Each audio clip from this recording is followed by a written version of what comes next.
Thank you very much. Welcome back to the last part of this morning's Right Stuff. I'm joined once again by Five's teen tamer, Lorrine Marer, a specialist in ADHD and other behavioural issues. And this morning, we're going to help with what, Lorrine? Well, if you've just had a baby and your eldest child is becoming difficult, or any of the other children are becoming difficult, give us a ring.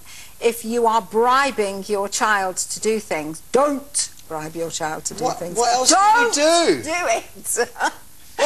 Give us a ring and we'll give you some different strategies. I've been made to feel like Stone Age man this morning. I'm really old-fashioned. So it's parenting. Yeah. Children of all ages, from tots right the way through to teenagers. Yeah. Don't make food an issue. If your child is whining and whinging, give us a ring. We've got strategies to solve that. OK, there you go. If you've recently had that second baby and your first has gone 8, your kids don't do a thing you ask, maybe they're always fighting or have fallen in with the wrong crowd, Lorrine can help with all of those issues and a whole lot more. 0207 173 5555 is the number to dial. And, of course, you don't need to use your name if you don't want to. Last week, The Telegraph claimed the reason teenagers were so selfish is all to do with rapid changes in brain chemistry. And I just wondered, would you go along with that, Lorrine? Well, I'm not a neurologist, so I can't really sort of get into all that kind of stuff. What I can say is that teenagers are very selfish. Right, it's all about me, and I think society anyway is kind of a very me. Yeah. We're in a very me culture, and I think what parents do is they step in and start answering questions for their children, thinking for their children, rescuing their children, so they don't know how to problem solve for themselves. And I think that maybe the two things are linked together. However, I firmly believe that if you actually say to your child, what do you think you could do if? Ask them a question, get them to answer the question for you, get them to be able to problem solve. You know, I'll give you a little story. There was a family I was dealing with, young children, 5, 7, 9, that kind of thing, and I said to the children, where does mummy get money from to buy things? Because they were always asking for things. Oh, she goes to the machine and takes money out of the wall. How does the money get into the wall? No idea. I don't know how the money gets into the wall. Do you?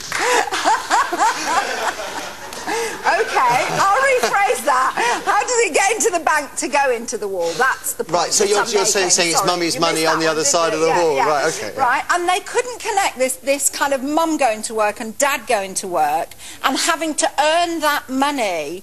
They just thought you just went to the till, put the card in, and out came the money, and it just kept doing that. So it's about giving them all the information to enable them to see... To problem solve for themselves. OK, yeah. Then let's just go back to something we were discussing earlier in the show, if you don't mind. Teasing. Yeah. Well, there was a lot of teasing that went on in my family. I don't know whether it's left us horribly scarred or anything else like that. In fact, in many ways, I think it's probably certainly did me some good, I think. What is is teasing always torture? Is it always bad? Well, I think that if you bring your children up using descriptive praise, I'm always talking about this, as you know. Which means to describe what they are doing that's positive. So you've tidied your room beautifully, you've put all your books away, all of these things. What you do is you build up a resilience in a child because they feel good about themselves. You are raising their self-esteem. You are giving them the confidence to deal with things. Now, let's say you've got a child, because they do, boys sort of, well, girls as well, go a bit podgy when they're about 12 or 13. You know, they can go that puppy fat, I think it's called. When they do that, you could actually have the conversation that would go something like, you know what, I've noticed that skirt doesn't fit you so well. What do you think's happening here? Ask the question. Oh, I'm getting really fat and I don't like it and all the kids are teasing me. OK, so what could we do about that? And sit down with your child and say, if that's how you feel because you're feeling podgy and you're getting teased at school about it, how could we problem solve it? We're back to problem solving. Get them to sit down and work out a diet with you. Look at what they like, you know, kids like sweeties, all of those things. Sit down and problem solve with your child. Positive, yeah. But is there anything wrong with occasionally Mickey taking out of your kids?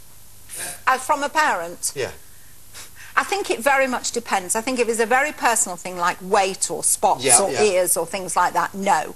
I think if they do something that's silly, you know, really silly, like you've got the gas cooker on and they walk past it, I mean, that's dangerous. But, you know, something like blow on it, also dangerous. But silly, anything that's really silly, I would just turn around and say, Do you think that was a good idea? So I would tease in that way. I'm not sure that was a great idea that you did. You need to think about that, you silly sausage, or words to that effect. Okay. God, my mum's really done me in. I don't know what to do. Anyway, enough about me. Let's hear some from you. Who is on the line first, please, Karen?